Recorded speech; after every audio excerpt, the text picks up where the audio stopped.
Alors bonjour Simon, bonjour Étienne. Bonjour. Nous sommes très contents d'être ce matin à la ferme Moisson en fait et de découvrir la beauté en fait de cette installation et de voir que deux jeunes trentenaires sont à la tête d'une telle exploitation. Pouvez-vous nous expliquer un petit peu comment vous êtes arrivés là? C'est une histoire familiale, j'imagine? Bien, familière, oui. Dans le fond, les premiers Lavoie arrivaient en 1817 à la ferme Ismain.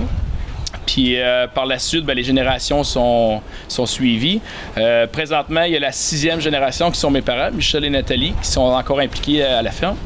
La 7e génération pour mon frère, qu'on travaille ensemble dans le but d'avoir une belle production puis une belle complicité. Puis on a la 8e génération qui s'en vient, mes enfants, qui sont déjà impliqués un peu malgré leur âge. Là. On a vu ça ce matin, on a vu des petits bouts de 4, 5, 6 ans là, qui étaient pas mal impliqués. Exact, qui participent et qui aiment ça justement, l'agriculture, qui se passionnent autant, qu'on essaye de leur donner notre passion dans le fond là, le mieux possible. Puis Simon, ça se trouvait être une ferme de bourguignons essentiellement. Vous faites un peu de grande culture, vous me disiez tout à l'heure, mais surtout pour les nourrir en fait. Oui, mais avant ça, on vendait du soya ou on vendait du maïs, mais on vendait des céréales. Puis là, on a arrêté de faire ça justement pour nourrir nos bêtes parce qu'on est rendu avec un cheptel de 1800, puis on en fait plus que ça par année un petit peu. Là. Puis on veut nourrir essentiellement 1800 têtes au Québec, c'est quand même gros. Oui, on commence à... Là-dedans, il y a les têtes qui vous appartiennent, puis il y a des têtes qui sont à forfait, qui vous sont fournies par d'autres producteurs, c'est ça? Oui, c'est ça. Dans le fond, on a des têtes à nous autres là, qu'on élève pour vendre à nos clients qu'on avait déjà depuis longtemps. Puis, on a ouvert un magasin, fait qu'on prend de nos têtes à nous autres pour mettre là-dedans. Ou si on en manque, on achète à nos forfaitaires qui ont les animaux en place. Qui ont les animaux en pension chez nous. Puis le trajet habituel du bœuf, parce que nous, l'histoire du bœuf qu'on a suivi, on connaissait l'histoire du bœuf du temps de Lévigneuf-Colbex, où les producteurs de bœuf allaient se faire abattre en fait à Saint-Cyril. Ça, c'est une faillite qui est passée déjà depuis plusieurs années. Maintenant, la majorité du bœuf est abattu par Cargill, c'est ça? Oui, exact. Puis c'est abattu en Ontario, c'est abattu aux États-Unis. Donc la majorité du bœuf qui est ici part par Cargill en fait. Par Cargill. L'abattoir connu par le nom de Forgette, dans le fond. Qu'est-ce qui est connu par Forgette, puis il y a aussi Atlantic Beef à l'île du Prince-Édouard. Okay. Mais en fait, donc la majorité du bœuf, vous me dites, s'en va dans la chaîne traditionnelle, donc qu'on retrouve dans nos épiceries. Exact. Puis pour avoir fait des rencontres ce matin, notamment la ferme La Duranté, on comprenait que, on nous expliquait à la ferme La Duranté que beaucoup d'argent se faisait sur la distribution. Lui, il nous parlait de 30 à 40% qui se faisait à la distribution. Possiblement, il s'en fait aussi quand même pas mal à la transformation. Et voilà. Quand on est jeune trentenaire comme ça, qu'on a 1800 têtes, est-ce qu'on fait encore de l'argent à la production de bovino? À vendre en gros comme ça, directement, mettons, aux gros abattoirs, il reste c'est minime s'il en reste. Là. Il y a trop le transformateur s'en garde, le transport s'en garde, la mise en marché, tout ça. La chaîne est longue. La chaîne est longue. Puis est-ce que la formule actuelle qui est de plus en plus poussée, puis que la COVID a créé, je pense, l'intérêt du consommateur pour la proximité, entre autres Bœuf Québec, que vous connaissez, je pense, oui, Bœuf Québec qui était assez minime dans la proportion de bœuf abattu, mais qui semble avoir pris un peu d'ampleur pendant la COVID-19. Est-ce que c'est une voie d'avenir pour vous, ça, Bœuf Québec, ou il faut aller encore plus régional? Ben oui, le bœuf Québec à la navire, ça c'est convaincu parce que il y a un beau produit qui se produit au Québec, puis la demande est là. Mais il reste à voir la demande du consommateur pour produire le maximum de bœuf au Québec pour les gens du Québec. Mais je vous cacherai pas que, comme la boucherie, le comptoir viande qu'on a ouvert, c'est la proximité que les gens recherchaient. Puis ça faisait quand même quelques temps que les gens nous demandaient d'avoir les morceaux, les pièces de viande disponibles à la ferme. Fait qu'on a pris l'opportunité puis on a commencé à faire ça. Puis je te dirais que ça répond assez bien. Les gens demandent, puis tu peux continuer. La COVID-19 a créé une demande d'agriculture de proximité, puis ça se confirme aussi dans le bœuf. C'est ce que je comprends. On a eu une grosse vague de demandes dans le début de la COVID. Là. Le monde il a comme eu peur de manquer de nourriture. Puis ils voulaient faire vraiment l'achat local parce qu'ils ont bien vu que quand tout fermait autour, les frontières fermaient, tout ça, ben, c'était plus dur d'avoir ce qu'on voulait. Fait qu'on avait eu une grosse demande à partir de là. Fait qu'on a décidé d'aller chercher les permis nécessaires pour faire la vente à la ferme directe. Et là, dans votre cas, comme ça, là, donc c'est-à-dire que vous faites abattre à Pintante, chez Pouliot. Oui, vous faites transformer ici à côté, à Cap-Saint-Ignace, oui, c'est ça? Exactement, oui, chez Ferme La Durantaine. Donc là, on parle vraiment d'agriculture de proximité parce que finalement, c'est un bœuf qui est élevé ici, à l'île Verte, qui s'en va pas plus loin que 150 km, qui se fait transformer ici à quoi, 50 km? 150 km, oui. La ferme Durantaine, c'est 150 km qui nous séparent en nous. Donc on est loin quand même du bœuf qui fait le 1800 km qu'on voit dans l'épicerie. C'est un bœuf qui est né au Québec, qui a grandi au Québec, puis qui finit dans les assiettes au Québec. Fait que, tu sais, on peut pas avoir beaucoup de kilomètres parcourus quand tout se passe. Rajouter qui a été élevé à la ferme ici, puis qui est vendu à la ferme ici aussi, là. Fait que les gens sont vraiment contents de venir acheter des produits de qualité directement à la ferme. Puis ça rapporte aux producteurs un peu plus parce que tout à l'heure, on parlait du veau que vous achetiez. Vous me disiez qu'un veau, ça peut s'acheter 1500, 1600 $ sur pile, mais il faut le nourrir pendant 10 mois, il faut l'héberger dans des bâtiments. Donc, au final, quand vous le revendez à 2,4 ou 2,5 la livre, elle est où l'argent? Il reste quelques cents s'il en reste. Fait que, en le faisant nous-mêmes de A à Z, ben, les maillons qu'on parlait tantôt, ben, la chaîne rapetisse. Fait qu'on est capable d'aller chercher un profit qui est plus intéressant de ce côté-là. Là. Ça, c'est officiel. Donc, vous diriez que le discours d'agriculture de proximité qu'on associe souvent à des tout petits producteurs. Quand on parle d'agriculture de proximité, au début, on pensait beaucoup aux maraîchers, puis on parle souvent des petits producteurs qu'on associe beaucoup à l'Union paysanne. Mais finalement, on se rend compte que même des jeunes entrepreneurs de 30 ans qui ont des grosses exploitations de 1800 têtes, l'agriculture de proximité, vous y croyez aussi, en fait?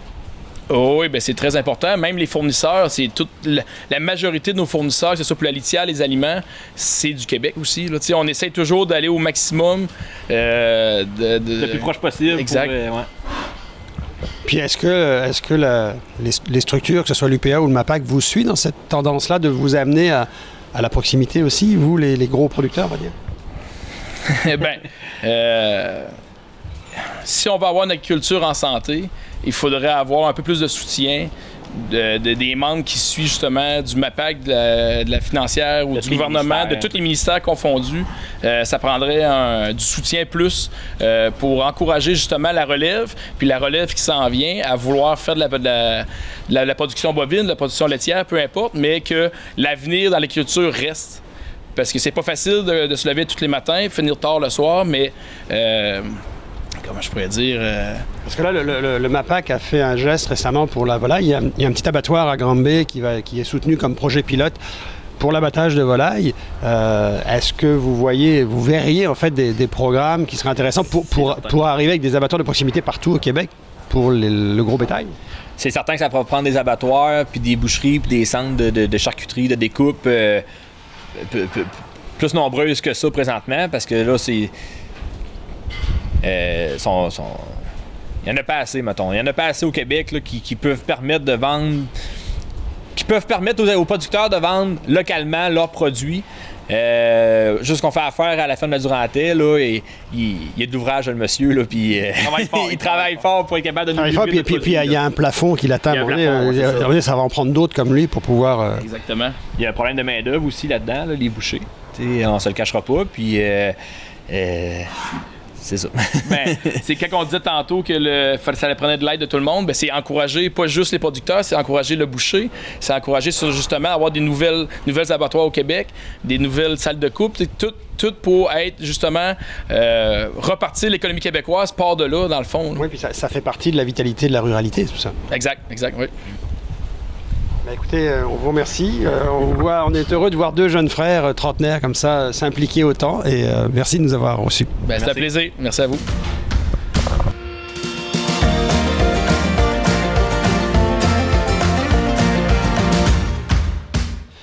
Alors, Simon et Étienne, on a avec nous aussi Jean Ouellette de Belle-Île qui s'occupe de la nutrition de tout ce beau bétail au pelage luisant qu'on voit derrière nous. On aimerait ça comprendre un peu, ça marche comment la nutrition d'un bouvillon comme ça? Bon, en premier, je voulais juste vous dire que, vous savez, au Québec, on consomme 600 000 têtes de bœuf. On en produit environ 70 000. Alors donc, il y a beaucoup de notre bœuf qui est importé de l'Ouest, des États-Unis. Mais là, ici, on a du bœuf québécois, 100% québécois. Là. OK? Je ne sais pas si vous remarquez là, comment les animaux sont beaux, sont bien gardés, sont propres, sont en liberté, semi-liberté, ils sociabilisent. On a des bonnes bâtisses où ils sont protégés du soleil, une bonne ventilation. Puis vous voyez au niveau de l'alimentation, on voit ici, là, j'ai sorti dans l'alimentation une pomme de terre. Là. Ça mange des pommes de terre, un bouvillon. C'est que le bouvillon, ce qui est intéressant par rapport au poulet ou au porc, nous compétitionne peu. Parce que le bœuf va consommer des choses que nous, les humains, on ne consomme pas. Oui, on consomme des patates, mais ça, c'est des patates déclassées qui seraient jetées. On voit ici, il y a des ensilages, il y a des drèches d'éthanol. Quand ils font de l'éthanol, comme à Varennes, on a une usine d'éthanol à Varennes. Le sous-produit qui sort de la fabrication de l'éthanol puis du gaz carbonique qu'on remet dans les liqueurs, les eaux minérales, ce qui reste, c'est les drèches d'éthanol. Nous, on ne peut pas les consommer, mais les bœufs peuvent les consommer. Parce que ça, c'est une machine, c'est une super machine, le bœuf, parce qu'il y a un rumen plus un intestin, ce que le poulet n'a pas ou le porc n'a pas. C'est une machine qui peut digérer beaucoup de fibres, qui peut digérer à peu près tout ce que nous, on ne peut pas manger. Donc, ce qui est intéressant, c'est que c'est un animal qui ne nous compétitionne pas, mais qui nous donne une super de bonne viande. Parce qu'au Québec, là... on fait une super de bonne viande au Québec. Je dirais peut-être une des meilleures en Amérique du Nord. Dû à l'alimentation, dû au climat, Puis ça mange combien en livres, ça mange combien un bœuf comme ça par jour? Là? Un bœuf comme ça, il mange à peu près 25 livres d'aliments. Sur base matière sèche. Sur base sec, là, parce qu'on sait, là, parce que ces ingrédients-là, comme la pomme de terre qui est là, elle a juste 22 % de matière sèche. Le restant, c'est de l'eau. Là. Mais si on parle de matière sèche, là, consomme à peu près l'équivalent d'à peu près 25 livres de matière sèche. Mais ce qui est intéressant aussi au Québec, on le sait, on a des normes environnementales, on a le bien-être animal, on a au niveau de la santé, il faut vérifier. Pour donner des médicaments, ça nous prend des prescriptions vétérinaires. On est là, en Amérique du Nord, là, probablement le coin de pays où il y a le plus de normes. Au niveau de l'abattage, c'est la même chose. Fait que le producteur, là, je veux dire, le consommateur, quand il achète de la viande du Québec, là, je veux dire, il ne peut pas avoir mieux que ça. C'est pas ce que vous en pensez. On a vous le savez, les normes environnementales, comment est-ce que c'est, puis les normes d'abattage, puis le transport, puis le bien-être animal. Tout ça fait que la qualité de la viande faite au Québec là, est supérieure à bien des places dans le monde. Puis est-ce qu'il y a une capacité, parce que tu disais tout à l'heure, 70 000 têtes abattues au Québec, mais 600 000 pour nourrir la population. Ouais. Est-ce qu'on est capable de monter à 200 000, 300 000 têtes abattues au Québec? C'est quoi la solution? Là, les capacités d'abattage, je pense qu'ils sont environ, là, si on ferait marcher tous les petits abattoirs versus les abattoirs qu'on a ici au Québec, puis on parle un peu de nos voisins là, proches là, de l'île du Prince-Édouard, on pourrait abattre pas mal tout ce qu'on produit au Québec. Donc, on n'aurait pas besoin de faire du transport trop à long terme pour les animaux. Les producteurs sont prêts à produire aussi. Là. Les producteurs sont prêts à en faire, on est prêts à grossir, on est prêts à investir, mais il va falloir que toute la chaîne suive, le revenu soit là. Faut que la filière vous suive. Il faut que le MAPAC, il faut que l'UPA, il faut que tous les décideurs de l'agriculture soient derrière vous pour ça. Ouais, c'est ça. Faut que tout le monde s'implique. Peut pas être mieux que ça, ben. Si tout le monde s'implique, c'est là qu'on est capable d'avancer. Oui. Puis tu sais, le problème aussi, c'est que le prix du bœuf, ce qui détermine le prix du bœuf, c'est entre autres la bourse de Chicago. Mais c'est loin de chez nous, là, la bourse de Chicago. Puis la production de bœuf aux États-Unis, puis ici, c'est complètement différent. Là, mais on se base sur le même prix de vente, ce qui fonctionne pas, parce qu'on n'a pas on a une meilleure qualité ici, là. Puis en plus, ça fait travailler le monde d'ici et tout ça. Puis quand tu achètes un steak qui est fait au Québec, là, tu vas acheter une laitue, mais tu es à peu près sûr de la saveur. Une iceberg, là, tu sais à peu près ce que ça goûte puis ce que ça va goûter. Puis tu vas acheter un steak à l'épicerie, là, des grosses épiceries, Loblaw, IGA. Tu as une chance, on le sait, c'est pas toujours la qualité. La qualité, elle est là, mais la tendreté ou le goût n'est pas toujours au rendez-vous. Mais quand on prend de la viande du Québec, faite au Québec, là, c'est toujours comme ça. La qualité est égale, puis le goût est là. La qualité est là. Donc la solution, elle passe, pour sortir de la structure actuelle, elle passe en partie par Bœuf Québec, ce qu'ils sont en train de développer actuellement, mais elle passe par plus que ça. Elle passe par ce que font les frères Lavoie, par ce que fait la ferme de la Duranté, pas très loin. C'est-à-dire de transformer en région et de vendre directement à la ferme. C'est sûr, parce que ici, les clients qui vont se présenter ici, qui vont acheter de la viande ici, ils vont venir parce qu'ils vont dire, là, au moins, on achète, on se paye un petit luxe. C'est pas toujours un luxe, la viande, faut pas penser que c'est toujours beaucoup plus cher que dans le végétal, mais au moins les gens, ils vont avoir une assurance qualité, c'est-à-dire une stabilité de la qualité du produit. Le goût, le steak va être là, la tendreté va être là, le goût va être là. C'est chose que des fois à l'épicerie, tu as des variantes parce que ça vient de l'Argentine. La viande vient de l'Argentine, elle vient des États-Unis, elle vient de partout. Là. Parce que les gens qui vont venir acheter ici, ils savent que ce qu'ils mangent, ils voient ce qu'ils mangent, puis ils savent que ça va être régulier. Ils savent qu'ils vont payer, mais ils vont en avoir pour leur argent. Ce qui est le nouveau défi qui s'en vient avec la COVID-19, c'était rapprocher le consommateur et le producteur. Ça fait des années qu'on entend parler de ça, mais peut-être que la COVID-19 est peut-être la solution qui vous aura permis peut-être d'être plus à la rencontre du consommateur? Le consommateur a réalisé que la proximité était importante, que quand que les frontières peuvent se fermer, ben il n'y a plus rien qui rentre, ben on mange quoi? Mais que si on mange un produit qui est produit au Québec, que les frontières qui peuvent se fermer, ben le produit va rester disponible pour le consommateur. C'est ça que ça va faire réagir au monde, faire penser au monde. Là. On appelle ça la sécurité alimentaire. Là. Exact. Là, on s'en éloignait pas mal au Québec, là. Sans faire de politique, là, mais on s'en éloignait beaucoup. Ben là, espérons que ça va revenir dans le bon sens. Concernant les qualités de viande, on sait que depuis plusieurs années, quand on regarde sur les menus des restaurants, on nous dit du Angus, c'est super bon, on va prendre du Angus, ou du 3A. Il y a des certifications, on dirait, qui sont devenues comme des normes de qualité. Est-ce que c'est vrai que le 3A, c'est toujours une bonne qualité? Est-ce que c'est vrai que le Angus, c'est toujours une bonne qualité? Qui répond? Ben, c'est sûr que le Angus, c'est une race de bœuf qui est reconnu pour être persillé, pour son persillage. Il y a d'autres races de bœuf qui vont donner un persillage similaire, mais le Angus il est reconnu pour toujours être persillé. Toujours persillé, mais selon la qualité de nutrition, est-ce que le Angus peut être plus ou moins bon? Le Angus, c'est une race qui est plus facile à faire poser du gras dans le muscle, là, du persillage, là, ce qui donne de la tendreté puis de la saveur à la viande. Mais quand tu manges un steak sous forme de, comment est-ce qu'on appelle, quand il est tout haché, là, comment est-ce qu'on appelle ça, un tartare de bœuf, là, qu'il soit persillé ou pas, c'est pas ça qui va... Mais quand on voit bœuf Angus, est-ce qu'il peut venir du Québec comme il peut venir de l'Ouest? Oui, mais parce que souvent on pense... Tu vois ici, là, on pense souvent au bœuf qui arrive de l'Ouest canadien quand on pense Angus. OK, ouais, c'est parce que souvent, c'est une race anglaise, le Angus. Hein? Parce que si tu penses au Charolais, c'est une race plus française. Alors, les Anglais, mettons, si tu parles de l'Ouest canadien et puis les États-Unis, ils aimaient mieux les races anglaises. Mais ça a des qualités, le Angus. C'est un animal qui est plus petit, qui a une grosse carcasse pareil, mais qui est plus trapu, les membres sont plus fins, les têtes sont plus fines, puis souvent, on ne mange pas les membres, on ne mange pas les têtes. C'est une race qui donne un bon rendement en viande, versus la carcasse. C'était ça, sa première qualité, puis c'est un animal qui persillait bien. Mais maintenant, au Québec, c'est tout des mélanges que tu vois là. C'est tout des mélanges avec Angus, Charolais, il y a du cimental. Tout est mélangé, puis ça fait un animal qui est uniforme. Puis la certification 3A, alors? La certification 3A, c'est triple A, ça veut dire qu'au niveau, c'est le gras intramusculaire. Là. Alors, un simple A, double A ou triple A, le triple A, il y a plus de persillage dans la viande. Alors, il y a plus de gras blanc, on le voit, mais c'est des petits morceaux de gras blanc. C'est pas le gros gras qu'on voit là, sur le dessus du steak, là, c'est le gras intramusculaire. C'est ça qui fait le persillage. Puis le triple A, il y a plus de gras intramusculaire. Alors, quand on le fait cuire, le gras, il donne une saveur un peu à la viande puis une certaine tendreté. Mais ce qui donne la tendreté de plus à la viande, c'est plus le vieillissement de la viande. Ça, tu peux faire ça avec un charolais, tu peux faire ça avec n'importe un Angus, n'importe quoi, n'importe quelle race. On va rien que des Angus, fait qu'on va parler des... Les autres, il n'y a pas un grand créneau Angus au steak, du mélange, là, qui était bon? Pas encore, OK. J'aurais aussi une autre question. J'ai deux questions. D'abord, j'ai une question pour vous deux. Après eux, est-ce que c'est vous qui recommencez l'affaire? OK.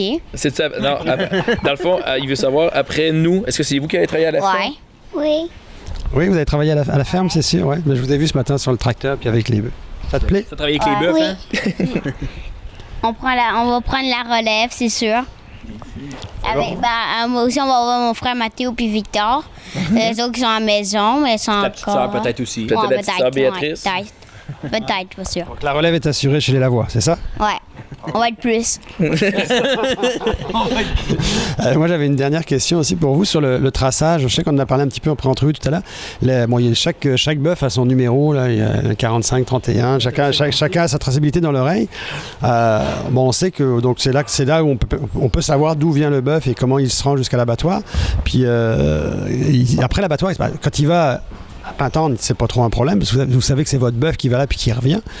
Quand c'est pas dans un abattoir de proximité, on fait comment pour savoir que c'est notre bœuf qui revient? Je sais que Bœuf Québec se soucie de faire de la traçabilité de leur bœuf jusqu'à l'épicerie. Mais quand que ça va chez des plus gros abattoirs, mettons comme Cargill, choses comme ça, on peut perdre cette traçabilité-là, mettons. Là. Nous autres, quand on achète le bœuf, on sait de quel producteur qui part, de où qui part. Il s'en va chez nous, on sait qu'il s'en va à l'abattoir, mais après ça, là, le reste, ça se perd. Merci.